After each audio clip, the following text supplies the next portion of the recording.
Bem-vindo, Vadi Damus, aqui hoje no programa, secretário nacional do consumidor do Ministério da Justiça, ex-presidente da OAB do Rio de Janeiro e ex-deputado federal. Bem-vindo aqui hoje. Tudo bem? Bom dia, Renato, bom dia, Adri, bom dia a todas e todos que estamos acompanhando aqui nesse momento. Vadi, eu queria começar pelo... Você é uma pessoa que viveu ali, durante o golpe da Dilma, o olho do furacão.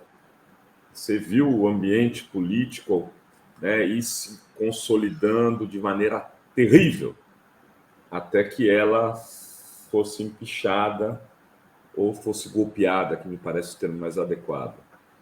Estão tentando reconstruir isso. A extrema-direita quer transformar 23 em 16, em 15, para a gente ser mais objetivo. Eu acho que eles vão se dar mal, mas eu quero te ouvir, quero saber o que você está pensando dessa CPI, qual é a sua avaliação, a formação dela, a Constituição, como você está vendo tudo isso? Olha, Renato, a nossa vitória eleitoral, e isso diversos, não só eu, mas diversas pessoas, né,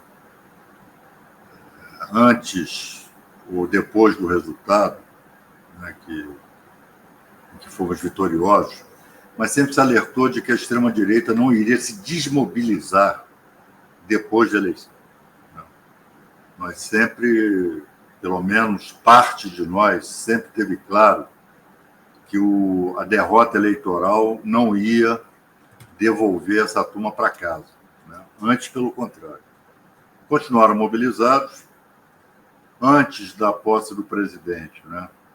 Articulados com setores do aparelho de Estado, como, por exemplo, GSI, Ministério da Justiça, né, parte da Polícia Federal, enfim. E, obviamente, usando, né, como sempre usaram, as plataformas digitais, que nos últimos anos se transformaram no nicho da extrema-direita fascista, né?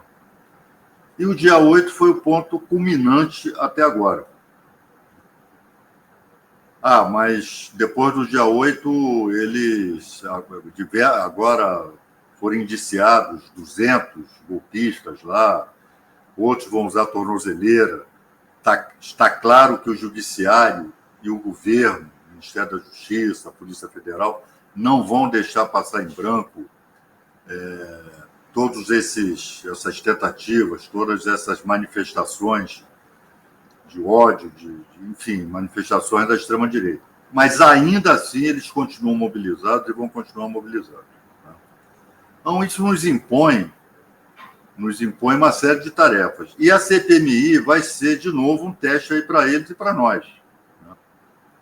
Como é que nós vamos nos comportar e como é que eles vão se comportar. Eles nós já sabemos, né? Qual vai ser a linha, né? É a tentativa de afirmar, né, de novo, uma realidade paralela. Ou seja, o governo sabia que ia acontecer, foi alertado e não tomou providência. Vai ser isso. A conduta deles na CPMI vai ser essa. E nós temos que nos preparar, né? Nós temos que estar preparados para esse tipo de investida. Hoje, ou ontem à noite, enfim, a Folha de São Paulo, né, publicou uma matéria afirmando que o GSI e o Ministério da Justiça haviam recebido informes da ABIN em que se noticiava a possibilidade, a ameaça iminente do que aconteceu que veio a acontecer no dia 8 de janeiro, né? Para que o pessoal saiba, Renato, existe uma coisa chamada Sistema Nacional, o SISBIN, né?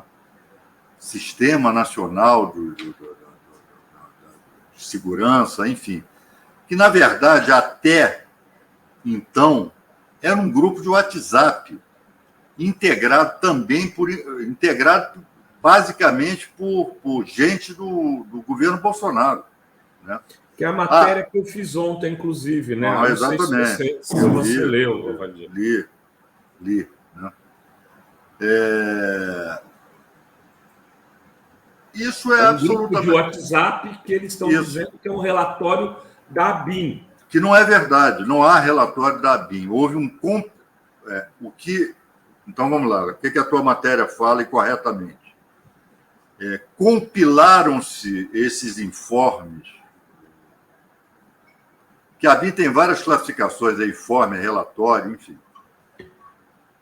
Compilaram-se esses informes a posteriori, obviamente depois do dia 8, e entregaram ao então presidente da Comissão Mista de Assuntos de Inteligência lá do Senado. Essa comissão até ali era presidida pelo senador Espiridião Amin, né? E está se dando o nome disso em relatório. Isso não tem consistência, foram informes de espaço. Isso não demonstra por si só prévio conhecimento do que aconteceria no dia 8. Né? É bom que se diga, o ministro Flávio Dino pediu, com 48 horas de antecedência, a intervenção da Força Nacional. Havia um plano de contenção, já que se tinha notícia de que diversos ônibus estavam chegando em Brasília, que foi acertado com o governo do Distrito Federal, e o governo do Distrito Federal, bom lembrar, né, que até dia 31, o responsável era o presidiário Anderson Torres, né, que era o secretário. Até dia 31, não. Depois do dia 31. Dia 1º até o dia 8. A partir do dia 1º, ele era o secretário de Segurança Pública. Saiu correndo para os Estados Unidos, né? E sabe-se lá o que ele fez lá nos Estados Unidos em termos de orientação para os seus comandados aqui na Secretaria de Segurança Pública. E, enfim, quem era o responsável no governo do Distrito Federal em fazer cumprir aquilo que foi combinado com o Ministério da Justiça, com a Polícia Federal, não fez cumprir. Então, aquelas pessoas, aqueles terroristas, né, aqueles delinquentes, não foram contidos onde deveriam ser contidos, a muitos metros de distância da Praça dos Três Poderes. Né? Abriram-se as comportas para que eles entrassem. E, no mais, o resto é história. Né? Foi o que aconteceu no dia 8. E agora, qual que é a sua expectativa assim, para a composição da CPI? O governo vai ter maioria, vai conseguir derrubar essa deturpação que eles estão querendo fazer sobre o dia 8? Rodrigo, nós temos que ser muito, né, objetivos e tentar analisar as coisas de acordo com a maior precisão que a realidade nos impõe. Nós teremos, assim, formalmente, uma maioria, acho que teremos, mas que maioria é essa? Qual é, naquilo que nós vamos chamar de maioria, qual é o grau de fidelidade de parte dessa maioria, qual é o grau de adesão a orientações que venham a ser dadas, que parte dessa maioria vai aderir. E isso a gente acha que só vai saber na dinâmica dos trabalhos. O que nós temos que fazer, acho que, de fato, a base real do governo, a base fiel, o PT, os partidos de esquerda, o PSOL, o PCdoB, enfim, né, tem que estar preparado. Designar os melhores quadros, aqueles que têm experiência em embates, aqueles chamados palanqueiros, né? Quem tem efetivamente capacidade de enfrentamento, que estejam munidos, né, de informações, é com esses e essas que nós vamos ter que contar. Né? Eu quero acrescentar aqui, Vadir, é com aqueles que têm redes sociais fortes. Desculpa fazer essa sugestão, porque ontem a gente fez um estudo pelo Dataforum, coordenado pelo Edgar Pitino, que ele mostra que está equilibrado nas redes, com vantagem para os bolsonaristas. se não me engano, 53-45, aí tem 2 indecisos, tal. Uma vantagem pequena para os bolsonaristas, e que se você tirar das redes o Janones e o Boulos, a vantagem fica absurda. Então, que são 2 que aparecem com redes muito fortes. Eu passei esse estudo aí, a gente publicou, tal. Me preocupa a escalação desse time, porque às vezes a gente só se preocupa com a questão política tradicional, né, Vadir? O governo está discutindo isso, porque você chamou esse ponto dos palanqueiros, que é muito importante mesmo, porque eles, muitas vezes, esse cara não tem grande rede, mas ele viraliza. Vou dar um exemplo. O ministro da Justiça, Flávio Dino. O vídeo mais assistido da Fórum no YouTube é do Flávio Dino, naquela intervenção contra a Conja. 1.800.000 views. Ele não tem uma rede social forte, mas ele é um cara que viraliza, né? E a extrema-direita, ela vai colocar essas pessoas, que ela consegue combinar pessoas que têm redes muito fortes com pessoas que às vezes têm também poder grande de viralização do seu discurso. Isso o, que tá nós temos, ponderado, o que nós temos que ter claro é que CPMI, CPI, enfim, elas são um ambiente propício a delinquentes. Né? Elas são ambientes propícios a quem não está comprometido com qualquer regra regimental, com qualquer normatividade legal, não está comprometido com isso. Né? E é uma gente que vai jogar exatamente para as suas redes, né? Que vai jogar exatamente para esse mundo paralelo que, ao longo desses anos, eles construíram. Né? Então, determinadas tecnicalidades, bom, isso, tinha relatório ou não tinha relatório? Então, nós vamos ter que ter uma conduta ali de enfrentamento duro. Né? Nós temos quadros para isso no parlamento, né? E vamos ter que estar preparados. Né? O Flávio Dino vai ser um alvo. Né?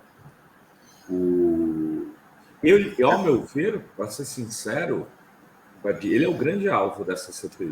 Ele é o grande alvo. Né? Eles ficaram animados. Ele não estava nesse grupo de WhatsApp, né, Vadir? Não estava. Não estava. Mas tinha alguém do Ministério da Justiça. Não há qualquer prova de que ele tenha recebido informação idônea,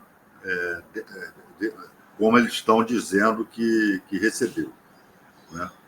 Repito, todas as medidas preventivas que deveriam ter sido adotadas foram preconizadas pelo ministro. O problema é que isso dependia do governo do Distrito Federal. A Polícia Federal, por exemplo, ela não faz patrulhamento de rua. Ela não enfrenta multidões em conflito. Né?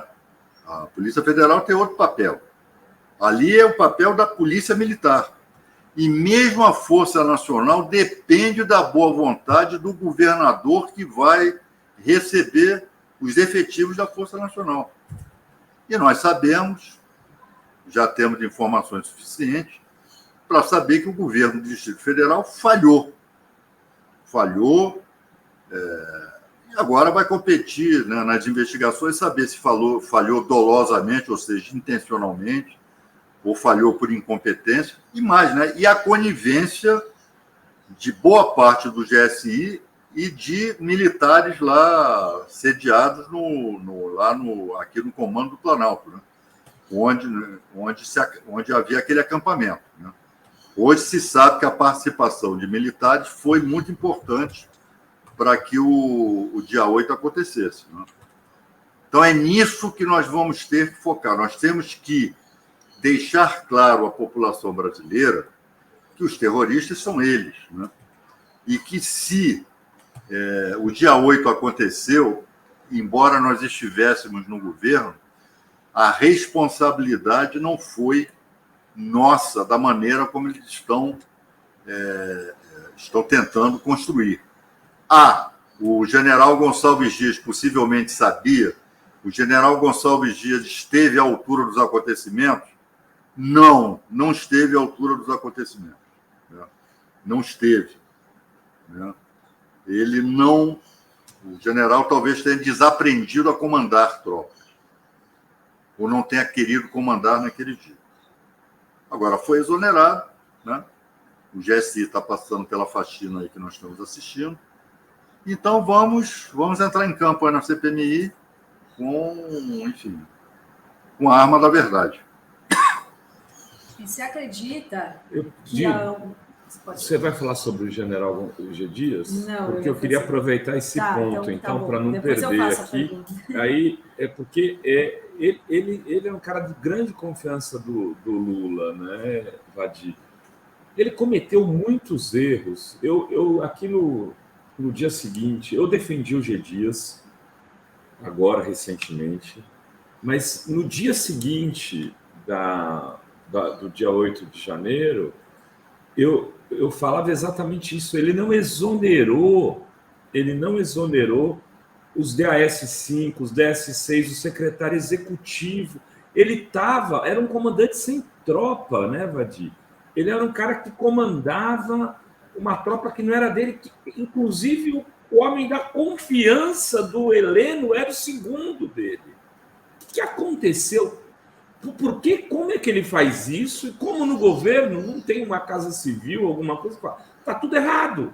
Tem que limpar isso aí. Renato, acho que tem uma questão que, enfim, que essa tua perplexidade, essa tua indagação suscita, que é a seguinte, rapaz. Bom, primeiro, o general Gonçalves Dias que vai ter que responder por que ele fez ou deixou de fazer aquilo a que estava obrigado a fazer ou a deixar de fazer. Ele vai ter que explicar. Né? Agora, é preciso que nós tenhamos claro que nós precisamos estruturar, fortalecer e consolidar o nosso sistema de inteligência. Eu acho que nós estamos falhando muito nessa parte. Mesmo a ABIN, né? E não vou entrar aqui, eu vou aqui discutindo um plano abstrato aqui, não me referenciando no dia 8. Cotidiano da ABIN. Será que a ABIN, lá, os órgãos encarregados da ABIN de investigação, de produzir informes, de produzir relatórios, eles têm claro qual é o fluxo?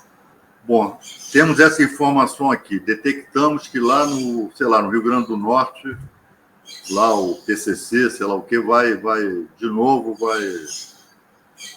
cometer ato de terrorismo. Para quem eles vão enviar isso?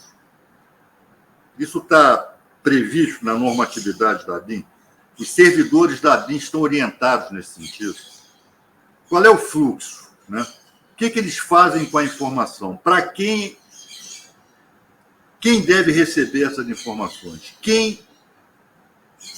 Qual é a segurança que se tem que o presidente da República está recebendo a informação? Então, Renato, eu acho que o desenho atual é um desenho inadequado. Né? Deu-se um passo importante quando se tirou a ABIN da tutela do GSI. E parece que está tendo um debate de novo dentro do governo para voltar a ABIN para o GSI. Se isso acontecer, vai ser um desastre de proporções, isso vai ser um retrocesso irreparável. Né? Porque acho que até dentro do governo se confunde muito quando se fala em inteligência, se remete logo à questão militar. E não é verdade. O Estado precisa ter a sua inteligência civil, bem estruturada, bem aparelhada, bem formada. E é preciso. Eu defendo, inclusive, um desenho em que se cria uma secretaria de inteligência civil, tira da Casa Civil também, não tem por que estar na Casa Civil, com status de ministério e que abrigue a ABIN. E se reestrutura, esse SBIM para 48 órgãos, isso é de um democratismo, e vou aqui usar um neologismo, de um transparentalismo absolutamente ineficaz. Pega lá, são 48 integrantes, pega lá a relação e vê se aquilo ali tem alguma coisa a ver, em boa parte, com o sistema brasileiro de inteligência. Não tem nada a ver. Pelo contrário, informação de inteligência é algo que deve estar restrito. Isso não é algo para domínio público. Né? Não, Renato, nós estamos numa condição em que a extrema-direita, aí retomando aqui o início do nosso bate-papo, ela está mobilizada. A extrema-direita, nós sabemos que hoje ela descamba em muitos países para o terrorismo, e aqui no Brasil talvez não seja diferente. E sem que ela seja monitorada de forma permanente, com informações claras, para aí sim a atividade repressiva do Estado se abater sobre eles, né? Nós vamos correr riscos, o governo vai correr risco e a democracia vai correr risco. Dri, Não, foi ótimo, né? Eu atropelei ali, porque eu queria... Essa questão do GSI é muito importante. Sim. E já tem alguma indicação de como vai ser no GSI futuramente, agora, depois? Já nomeou, né? Já nomeou? Já convidou, né, Vadir? Convidou, pelo que se sabe, o general Amaro, né, que trabalhou com a presidenta Dilma, para ter relações também de proximidade com o presidente Lula. Né? Agora, o que GSI o general Amaro vai comandar. Né? É isso aqui. O GSI vai se limitar à segurança do presidente e da sua família, ou, de novo, vai se apostar no gigantismo da GSI? Vai reabrigar a BIM, que eu repito, vai ser algo teratológico, vai ser algo absolutamente errado, né, se isso acontecer. Então, vamos aguardar aí os próximos acontecimentos. E eu ia perguntar se Vadir acredita que algum parlamentar dessa extrema-direita pode até se chegar a ser preso na CPMI, porque a gente viu aí muitos parlamentares incentivando o 8 de janeiro, né? O que culminou no 8 de janeiro, né? Que foi não respeitar a vitória do presidente Lula nas eleições, etc. Rodrigo, você está perguntando se pode ser preso no desenrolar dos trabalhos da CPMI. Isso é muito perigoso, né? Sim. Óbvio que há parlamentares envolvidos, já se sabe quem são. Agora, isso vai obedecer um processo. Não é lá na CPMI, chegar lá a Polícia Federal e dar voz de prisão. Né? Que nós sabemos também, hoje é contra a extrema-direita, amanhã é contra nós. Ali no parlamento há um regulamento, né, que não permite que um parlamentar, no recinto parlamentar, venha a receber voz de prisão. Né? Eles estão sendo investigados. Esse André Fernandes mesmo tem cometeu todos os crimes para ser considerado um dos organizadores do que aconteceu no 8 de janeiro. Esse cara deveria ter sido um dos que deveriam ter ido preso. Ele tem que ser denunciado, né? Aí não tem jeito. Né? Aquilo que a gente cobra, que a gente requer para nós, nós temos para os outros. A norma constitucional, devido processo legal, amplo direito de defesa, né? Enfim. E os parlamentares, todo mundo sabe, gozam de imunidade parlamentar. Agora, um parlamentar desse não pode participar como membro da CPI de maneira alguma, né, Vadir? Investigar. Mas aí eu quero ver como é que lá o Rodrigo Pacheco, o Arthur Lira vão se posicionar em relação a isso. É como se o Moro voltasse a julgar o Lula. Tá bom, Vadir. Queria te agradecer muito aí. Tem uma última pergunta da Maria José. Por que o governo não aproveitou para colocar um civil no comando do GSI? Seria por aconselhamento do Múcio de não beligerar com militares? Olha, pode ser. Né? É bom lembrar o que precedia o GSI. Era a casa militar, a casa civil e casa militar. Né? Se não me engano, foi o Fernando Henrique Cardoso que acabou com essa... Em 99. Se não me engano. Né? E se teve a ideia de criar essa estrutura chamada GSI. Embora na época da ditadura A Casa Civil também era comandada por militar em diversos momentos. Goberido Couto e Silva foi chefe daquela, general Goberido Couto e Silva. Então, esse é um debate. Eu não vejo problema em GSI. Eu, particularmente, esse desenho de GSI que está em vigor, se é para prevalecer isso, era melhor extinguir o GSI. Se o GSI vai ser reduzido, por exemplo, a segurança do presidente, tá bom. Não vejo problema em que seja comandado por militar. Não vejo problema, sinceramente. Não vejo problema. Agora, a questão não pode mais abrigar a BIM. Não pode remilitarizar o serviço de inteligência. Essa é a questão principal para mim. Essa é a questão crucial. Né? Mas falhou no dia 8. Falhou dolosamente. Falhou porque quem tinha a obrigação de proteger o Palácio do Planalto não quis proteger. Então, não é o órgão em si, não. Esse órgão está condenado a ser ineficiente, a ser incapaz. Não. Né? Um órgão de Estado não existe abstratamente. Ele existe a partir das pessoas que estão lá na sua direção e o estão integrando. Né? Então, eu não vejo problema, sinceramente. Eu acho que a questão não reside aí. Agora, se for o GSI de sempre, aí sim. Aí eu vejo problema. E aí, para mim, tanto faz ser comandado por civil ou militar. Né? Vai ser uma estrutura, do meu ponto de vista, inadequada. Muito bem. Muito bem, Vadir. Muito obrigado pela sua participação. Fique à vontade para um recado final, algum destaque final que você gostaria de fazer. Então é isso, pessoal. Agora vamos passar aí pela CPMI. Né? Nós vamos entrar preparados. Né?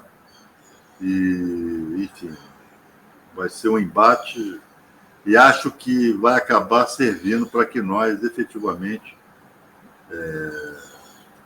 pelo menos no âmbito parlamentar, nós imponhamos uma derrota aí à extrema-direita e não se permitindo, né, que essa tentativa de construção de uma não-verdade, né, prevaleça como resultado da CPMI. Né? Vamos ver.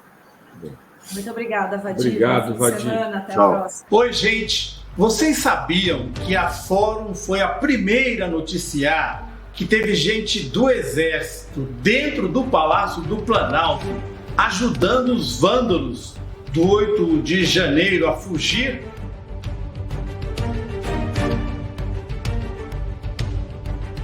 Pois é.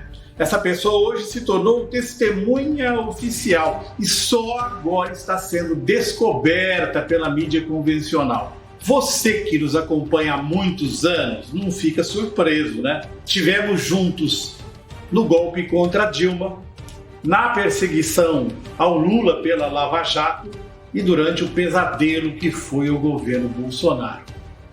Então você sabe melhor do que ninguém, fomos alvos de ações na justiça muito custosas. Por isso, a Fórum Filmes pede a sua contribuição para fazer um documentário sobre o dia histórico do 8 de janeiro, com informações e entrevistas exclusivas. Da mesma maneira que já antecipamos essa testemunha-chave para todo o processo. O Renato Rovai, futuro cidadão honorário de Sinop, Adri De Lorenzo e toda a turma da Fórum, inclusive eu, contamos mais uma vez com a sua ajuda para poder apresentar esse trabalho.